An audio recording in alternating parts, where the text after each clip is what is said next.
Welcome, my brother. Come on in.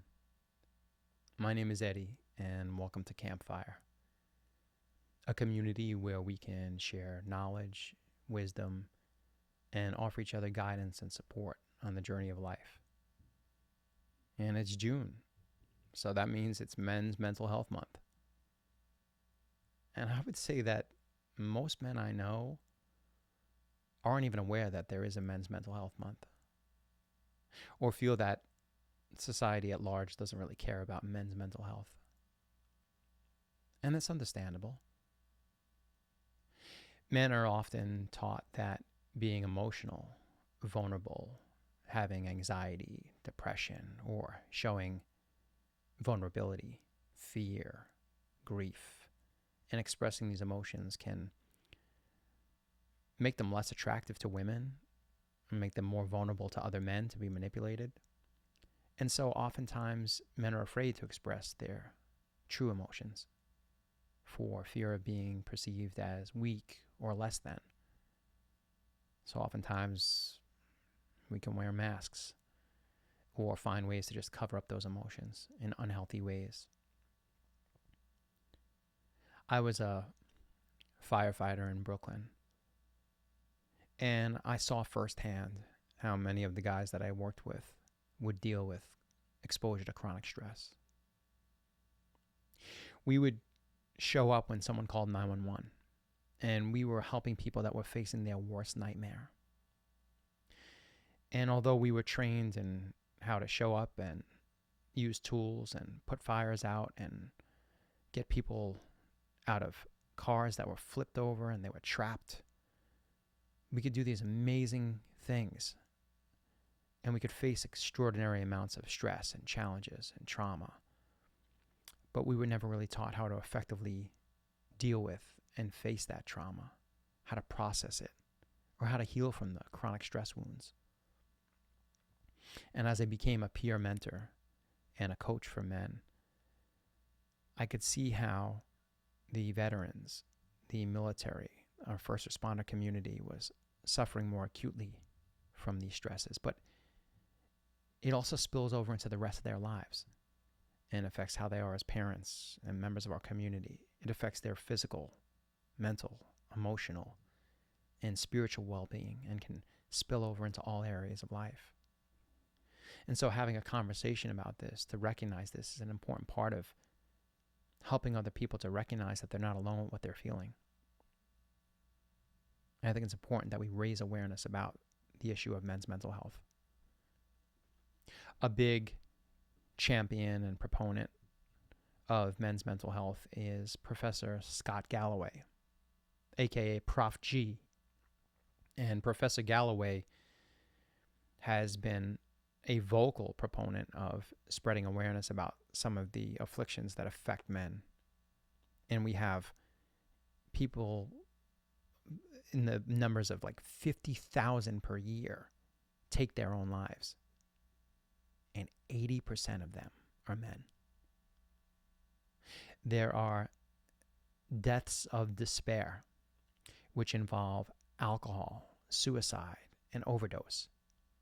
And men make up 3 out of 4 deaths of despair. Men are 12 times more likely to be incarcerated, more likely to be homeless.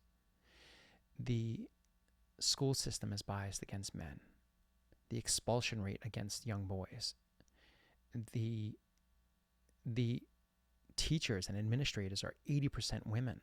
And so they don't really advocate for boys, or we don't have the influence and guidance for young men in schools that we need. And even the criminal justice system is biased against men. And so across the board, young men have the deck stacked against them. And if you combine that with the cheap dopamine, video games, the amount of screen time, access to XXX content, we're breeding a generation of young, broken, and alone men. And this is really dangerous for our society. And the problem is that society, in a lot of ways, can see masculinity as toxic. And if you have young men growing up thinking that their very nature is toxic, they're going to internalize some of those feelings. And so when we look at the truth of masculinity, how masculinity can mean to be a leader, having conviction, being assertive, taking initiative, and using the aggression, assertiveness, strength to provide, protect, to show up for others, and be of service to society and the world at large. It's a beautiful way to display masculine traits. And if we had foreign invaders crossing our borders, wouldn't we want young, strong, assertive, dominant, capable, aggressive men to protect our way of life and our nation? And when people conflate masculinity with being toxic, it's really dangerous. And so if men are feeling like their masculinity is toxic, it's going to force them to check out of society, feeling like they're not valued. They're not appreciated for being who they are. And when you look around at who wants aggressive, economically viable, emotionally intelligent men, it's women. Women want men who are competent and capable. And so when society diminishes their capacity and potential, it can really be disheartening. And when you look at around some of the stats of that 1 out of 3 men haven't had sex in the last year, it may seem like, oh, it's not a big deal. It's not society's responsibility to make sure that men are sexually satisfied. But if you get past that reaction about men's sexual needs and you simply look at the fact that a man is motivated to take a shower and be presentable and earn money and be something and make something of himself so that he can be attractive to a woman, so that they can pair bond, they can have a family, they can create families that are the fabric of our communities. If you look at the anticipated birth rates and the direction of people going and of families and procreation, you can see that these connections are diminishing. And it's also, if you look at the fundamental cornerstone of what makes people happy as human beings, our human relationships and connections are such an important part of what it means to feel connected, valued, and meaningful in life. And so a healthier dynamic between men and women just makes a better society in general. That's my opinion. And on top of the loneliness, depression, isolation, diseases of despair, the guilt, the shame that accompanies the perceived weakness that society holds against men, we can clearly see that there's a problem. And what's the solution? I mean, the solution is not going to be easy. It's going to be a complicated, multifaceted solution. But we have to at least start having the conversations about it. We have to recognize that raising awareness about it is a step in the right direction. And if you are recognizing some of these themes in your own life, or you know someone who might really connect with the message of this, please share this, like it, subscribe it, and spread this message with other people. Because it also helps this channel to grow, and it helps to get this message out there so we can raise awareness and maybe have a healthier conversation about the future of men and masculinity in our society. And that will benefit everybody. And why am I talking about this? Well, I think when I was going through my own personal struggles and challenges, I came across a time in my life where things got really difficult and they were really dark. And I myself was contemplating that maybe not being around anymore would have been easier than to have to face some of the challenges in my life. And it was really difficult for me to have to feel that way and feel as if I didn't have value, that my life had lost meaning and purpose. And when I look back on what got me through it, it was the other men in my life who reminded me that I was loved and cared for and valued for who I was as a person, not just based on what I could do, but as a human being. But it wasn't just the support and encouragement I got from other men in my life. It was their reminder and encouragement. It was a reminder that no one was coming to save me, and that it was going to be up to me to accept responsibility and accountability for the choices that I made and the situation that I found myself in. And so when I recognized that it was this reminder that I had the potential and capacity to work through and face these demons and face these challenges head on, confront the fear, step out of the comfort zone and lean into the challenges, it gave me a sense of personal agency and power that I could do the work of confronting the darkness. And I'm so grateful to have had that support in my life. And sometimes we need to confront our demons and be reminded that it's going to be okay to face our fears, to face the very things that we've been avoiding. And sometimes we just need to be the mirror for other people, to show them that they're capable of doing it, to show them that they're not alone. And the way that we can do that is to show up for ourselves. When we notice that we're struggling and we can show up for ourselves and accept responsibility for making changes in our lives, we can also see that we're capable of becoming the very thing that we needed when we were going through a difficult time in our lives. And in that way, just by embodying these changes, we can encourage each other to become physically, mentally, and emotionally strong and healthy. And this deepens our sense of meaning and purpose and connection by recognizing and reminding each other that there is strength in vulnerability, that there is some strength in recognizing that we're not alone with our pain, with our suffering, with our sadness, with our fears. We can spread awareness that we're not alone and we're not victims. That in order to get out of that victim mentality, we have to accept responsibility and confront the ways in which we suffer. And when we're aware that everybody else is suffering, when we're aware that we're covering up our pain sometimes and people are wearing masks because they're afraid to show the truth of who they are, when we notice that people are engaging in unhealthy habits, alcohol, food, drugs, XXX, shopping, overworking, we can be addicted to so many things to avoid confronting the pain that's deeper in our hearts. When we are afraid of confronting our demons, when we're afraid to recognize that there's a wounded inner child inside of us that just wants to be loved and accepted and appreciated and cared for. When we recognize that in all of us is this sense of belonging that we all want to have. We all want to have meaning in our lives. We all want to feel valued and appreciated.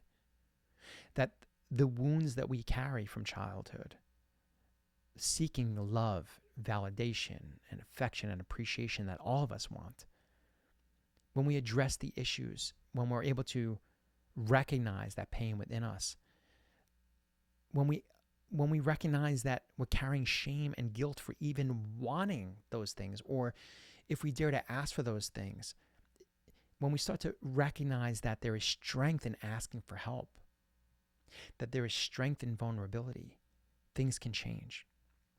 Because what we can do is, not only by having the conversation, but by asking for help and having the conversations, we can give other men permission to start their own healing journey, to recognize that it's okay that we rely on each other, that as men we can create communities and groups where we can connect and communicate with each other and guide each other through the challenges of life. And when we stop avoiding our pain and we get really honest with ourselves and we have the conviction, we can understand that as a man, we're part of a collective, that your voice and your participation in this conversation matters, that you get a say in what masculinity is, and by embodying the strength and resilience of what it means to be masculine, you become the very thing that the world needs. You become masculinity. You get to redefine masculinity. And we don't need anybody else's permission to redefine what strength, masculinity, what support, what guidance is. We can co-create this as a collective community. And when we start to accept responsibility for that, we can create legion of men, groups of other men that will have the courage and conviction to do what's right in the face of challenge and adversity. And our struggles and our challenges are actually strengthening us. We're being forged by fire. We're being sharpened by steel to face the challenges and to become stronger as a result of our own suffering, which is a really powerful experience. In Buddhism, they remind us that the lotus flower grows from the mud. And so when we start to recognize that the suffering, the darker stuff, is actually what gives rise to new life and can inspire and challenge us to grow through our pain, it can become a powerful lesson that the darkness and the challenges and the pain in our lives is actually a beautiful teacher that can force us to look within and grow in strength and resilience. And then we get to share that gift with others that are going through challenging times in their lives. So it's our responsibility. No one's coming to save us.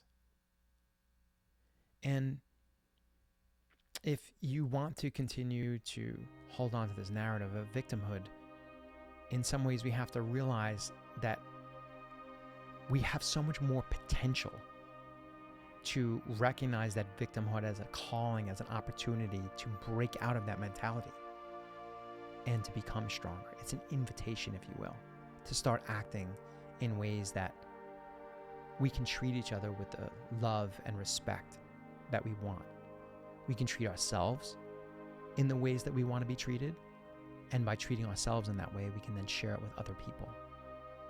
But it takes bravery and strength to share that vulnerability, to share your experiences that may be painful, to share your struggles and challenges with other men. It can be a challenge, but it's also an invitation to step out of the comfort zone and to grow in strength and knowledge and wisdom about ourselves so that we can share it with others. So, in so many ways, these changes that we feel called to make are there to serve us, but it's also to serve a much greater purpose, a much greater sense of meaning, a deeper sense of connectedness with ourselves and each other. Because everyone that we come across in life is fighting an inner battle.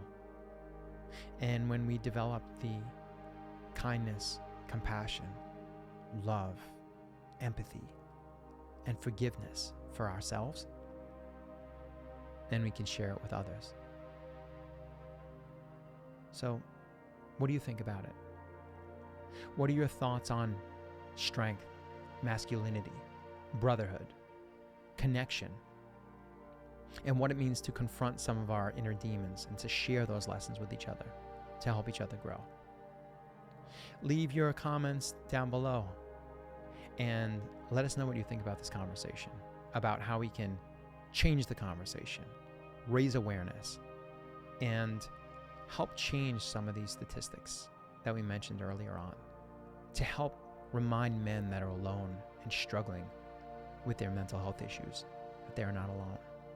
What can we do as individuals to confront our own demons, to heal from our own wounds, and to use our healing journey as an example to help guide others through challenging times in life?